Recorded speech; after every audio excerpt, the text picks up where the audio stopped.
Oh, bakit ka nang... Gutom na? Mainit? Ano yun? Ano yun? Ano yun sabok? Yung kulay? Kulay blue? Yung kulay blue? Ano lang daw yun eh. So, ano sabi ni ate kagahapon? Ano nga ate? Kagabi? Pag nagpakulay ng blue te, ano nga ate? Baliw lang yung pakulay. Baliw lang daw eh. Sabi ni ate eh.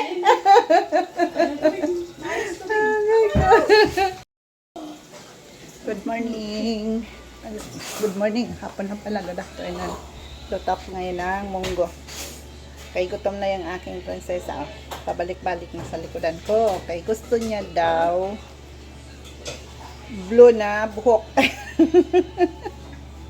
Blue talaga na buhok? Ha? Blue talaga na buhok? Uy, mata. Blue talaga? Blue talaga ba na buhok? Wow. O, blue nga daw nga buhok. O, paano yun? Wala tayong blue na buhok. Ha? Suman. Tinatanong ni Ika kung ano daw yan. Ano daw to? Ayun o, suman. Gusto mo to? Iinit natin. Naka-freezer. Naka-freezer kasi to ilang buwan na to. Ito. Suman. Mamaya, mainit tayo. Mainit tayo mamaya. Prepare lang ako ng ano. Aray! And, ihalo ko yan sa munggo. Gawin ko munang parang chicharon na siya. Kasi tanggalin ko yung mantika.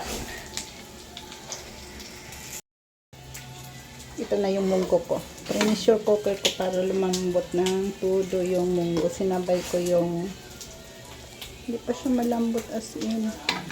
Sinabay ko yung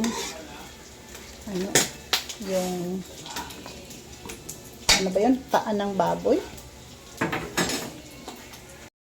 Lagyan ko siya ng talong. Yun lang yung gulay ko. Tapos igisa ko sa kamatis, sibuyas. Ayan. Oh, grabe kabisi nila, oh. Yung isa pasaway. Ayan, oh. Nagpasaway lang yung isa. Ayan. Pa kami tapos sa delivery namin. Ayan, oh. Tsura ko, oh. Tapos din yung gawa namin. Pero linisin yung sala. Grabe. Pagod ako. Grabing pagod. Dami namin ginawa kanina.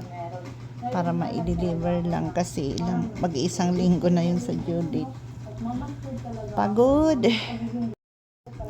Yan. Empty na. Oh. Kunti na lang yung pang-nursing ko na lang. Kunti na lang yan. Wala nang laman. Puro linisin na lang siya. Next week na naman ulit yan. Ayan, puro linisin. Maglilinis kami bukas. Linisin yan. Pahinga muna ako. Nood ako ng vlog.